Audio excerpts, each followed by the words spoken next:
Hey guys, it's Natalie, and I'm going to cover the 3 ways to measure the height of a horse. First off, it's important to understand that horses are measured in what's called hands. They're one stacked on top of the other, supposedly coming from the cowboy days where you would just be able to measure how high a horse was at the withers using your hands, making it so there are 4 fingers, not including your thumb. Which makes it so that way you can be 14.1, 14.2, 14.3. But if you are 14.4, you are officially 15 hands. That's a very critical part that you will get absolutely roasted on if you don't get that right.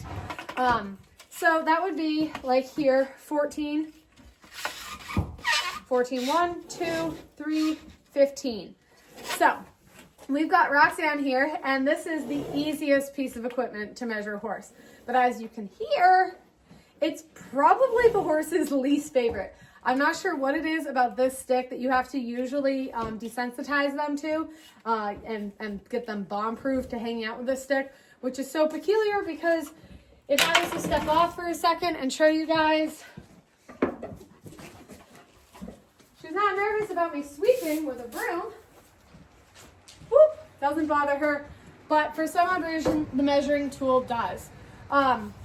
It is, however, very handy. It comes with its own bubble to tell you when you are level at their withers, and it is very easy to read the numbers. There's also centimeters on this side. Here in America, I'm going to go off of hands. I don't even think they do centimeters all that often over in Europe, but here we go. So it is important then when you are measuring that you find the point of their wither. Their wither is the top part, bottom part of their neck, top part of their back, where they, it doesn't change whether or not they're putting their head down or lifting it up. It is the part that does not change in height. So we're gonna lift this up. Then we will double check to make sure things are level. Get down a little bit more. About there. She is 16.3, which does not seem possible. I thought she was shorter than that.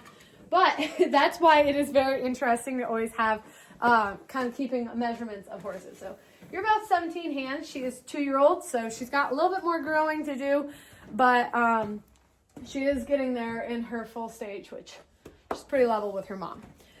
So if you don't have one of those, which they are rather expensive, that one was purchased for me off my Amazon wish list.